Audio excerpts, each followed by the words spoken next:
Stephany and I are down in Loxley, Alabama, looking at plants from the Southern Living Plant Collection and putting together some plant combos this morning. Also some Encore Azaleas involved in these combos as well.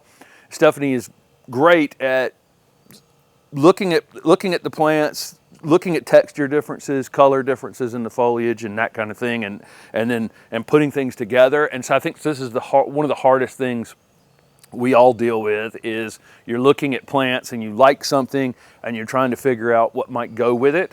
So we just want to go through, we're doing a bunch of these combo videos, so there is a playlist on the channel for these combos. I'll link it down below this video for the ones that we've already done. We've done some, this is all sun plants, or mostly sun plants. We're going to be doing a shade one. We've already done a couple shade ones before this one, so you can go back and watch those and maybe come up with some ideas for your own garden.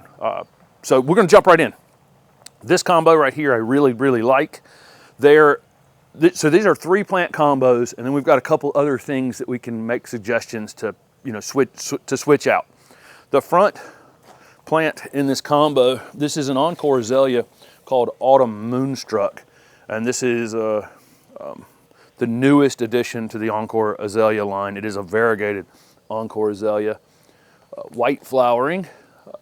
Of course, we're here in June and it's got some flowers on it. It would have bloomed heavily down here in the Gulf, probably all the way back in maybe even March, more like April or early May for us up in Raleigh. And then it's got a few residual flowers on it during the summer, and then it will repeat flower in the winter. And of course, it keeps this variegated foliage year round. We've got it paired with a white wedding hydrangea. The white wedding hydrangea has a much larger leaf, so you have a leaf, kind of a leaf size difference. Plus, you have this rich, dark green foliage on the hydrangea paniculata, and then as opposed to that variegated foliage. And then also, where this is going to flower in the spring and in the fall, this is going to flower in the peak summer. So we're going to have, ongoing flowering in this group. And then we've also got it paired with an Agapanthus. And a lot of these new Agapanthus are repeat flowering. So old Agapanthus varieties, they would kind of bloom out early in the season and be done for the season, really. These, as you can see, there's more buds coming, and they'll just continue to bloom all summer. We have many of these in our garden back in Raleigh. And this has got that strappy, narrower foliage, just a completely different foliage type than the other 2 plants. And that is what makes a plant stand out or differentiate it from the rest of the group. So, we're adding, looking at this, and, the Agapanthus may not be for you. We can come in here with something like the Chef's Choice Rosemary, which has the, really narrow foliage, kind of the blue-green, blue-green foliage, and then these will flower in the wintertime. So this is going to be a, blue flower on them. As kind of the coolest nights of the winter breaks, that's typically when rosemary will flower. This Chef's Choice Rosemary stays about 3 feet tall and about 3 or 4 feet wide, ultimately in the ground. Great little compact evergreen shrub, and it would, you may at that point, rearrange things a bit, depending on what you're adding or subtracting from the group. And then, where we have this variegated azalea, the Moonstruck, this is a Miss Lemon Abelia, which has a low mounding habit and then flowers all summer long with kind of a white or pale pink flower on it, and then a gold evergreen. It's a green foliage with a white variegation on it, but the new growth on it has its yellow. That's why it's called Miss Lemon. If you can see that, a lot of different colors going on in here, but a very stable variegation. Miss Lemon we have in our back garden at home, but this combo here looks great as well with the rosemary, the white wedding hydrangea, and the Miss Lemon Abelia. So this is a really cool thing we can do here. It's just sort of mimics what Jim talks about in some of his other videos, where he says that you can go to a garden center and start pulling things together. So we've basically done that here. I love to combine textures and colors and leaf size to make really great combinations, and this is one that I really like as well. First off, I think that people sometimes are concerned about picking some deciduous plants in their combinations. And, you know, deciduous plants can make such a bang for a good portion of the seasons. I mean, we've got the Butterfly Candy Series, little coconut here. It blooms all season long. So even though it's deciduous, it really adds a lot to this combination. All right, so first off, the statement piece, they're all sort of statement pieces, but the big part of this is the Oakland holly. We have a couple of golden Oaklands in the landscape, but there's nothing more beautiful than this lush, green, glossy foliage. It also has such a great leaf shape and texture. It's just a beautiful plant. So in the background, you've got this huge, beautiful piece. In front of it, you can accent it with deciduous and evergreen shrubs. We've got the Bayou Bliss, Distylium here. It's got a small lanceolate leaf next to the texture of this holly. It's a great combination. An evergreen, so they're both going to be your evergreen pieces in this combination. And then paired with these two, we've got the Orange Rocket Barberry. If you saw our video with Jay Sifford in the mountains of North Carolina a couple weeks ago, he's got 4 or 5 of these as just statement pieces that sort of hold down his whole landscape. I mean, it's a ton of conifers and they're gorgeous, gorgeous.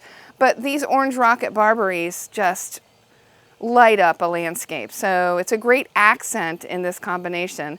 And then we've got like I said before, the dwarf butterfly bushes, the little coconut here, to give you color and flower and be pollinator attracting in this combination. Just beautiful. I love it. You all know Jim.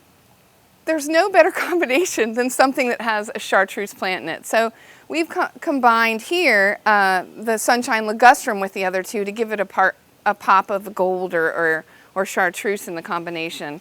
You've got the Oakland holly that could be like the corner of your foundation, a large corner, and then you can use some of these for a taller foundation with the Sunshine Ligustrum.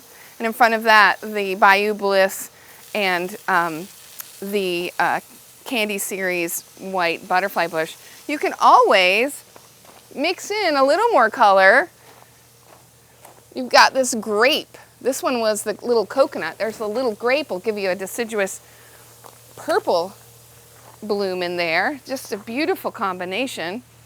And if you need something not quite as tall as the Sunshine Ligustrum, you can keep it shorter, but you could also take this one out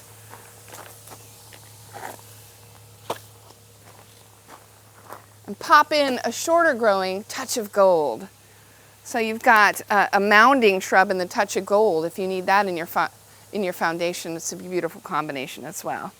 Just some good pops of color. Next up is one with 3 evergreen shrubs in it that are all really, really easy, low maintenance pieces that you can add to your garden. We have the Sunshine Ligustrum, and again, you can keep this thing any size or shape that you want it. So you can have it be upright and pyramidal, which is kind of what we've done in our garden.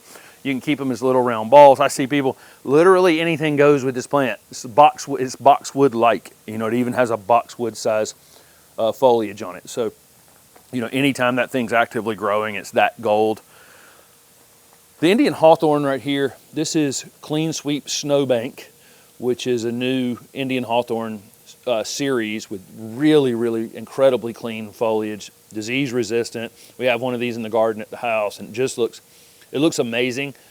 This is going to bloom white heavily in the spring, and then it will develop a berry on them that's kind of has a purplish hue to them. Nobody's, I don't think, really growing them for that outside of China, where I think they're actually edible.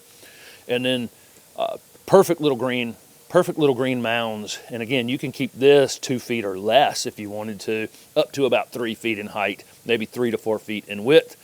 And then the Loropetalum there is Purple Daydream. By far and away, I think the best dwarf Loropetalum out there on the market right now. Ours at the house is, I think I measured it for a video where we did short evergreen shrubs recently, and I put the measuring tape in it, and it was less than 2 feet in height.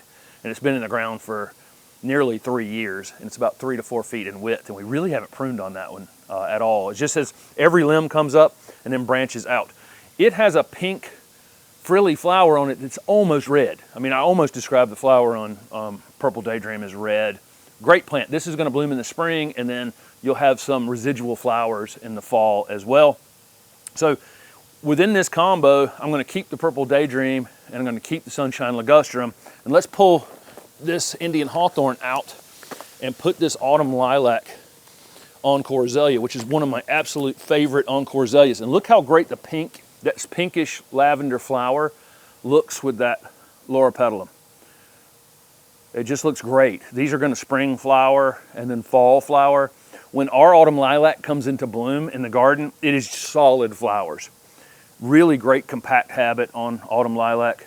I just think it's a great looking plant. Of course, we're in June and it's throwing flowers like crazy down here. But main time it's going to flower is going to be spring, and then again in the fall, which, you know, it's always amazing with these Encore Azaleas. And then as another pink, kind of pinkish alternative is the Butterfly Candy Taffy, which has the pink flowers on it, and it looks great in this combination as well. And this one's going to stay very low. So you'd have the two lower growing shrubs, and then whatever size, again, you want to keep the Sunshine Ligustrum. But I like bringing pink flowers in next to these Loropetalum. It actually looks great together. So this video is called Full Sun Plant Combinations, but a lot of these combinations, part shade is just fine as well. In fact, most of them, if not all, can be done in part shade as long as you have a fair amount of sun so the bloomers can keep blooming and such. So this combination is a part shade to sun combination for sure. We've got the Moodwing Podocarpus. It's got orange to pink new growth, so gorgeous, with the long lanceolate leaves. It is a gorgeous plant, and it can be kept really narrow as well. So if you have a special spot where you need a narrow plant, this is a great option. It's combined with another conifer that we absolutely adore, Dragon Prince. We've got two of them. We've got one in quite a bit of shade, doing just fine, and then we have one in part shade, and it is doing well as well. Behind them, behind the conifer, we've got Jubilation Gardenia. Blooms in the spring and then obviously keeps blooming into the summer, spits them out all season long. Gorgeous plant. You've got the lush green leaves. You've got the conifer-like foliage and then lanceolate-looking leaves as well. A great combination, and all evergreens in this case. Now we can mix out a couple of things.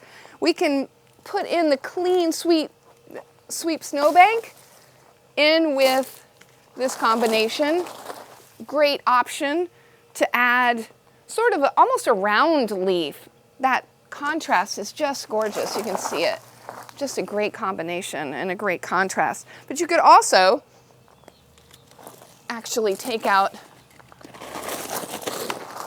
the Dragon Prince, and put it in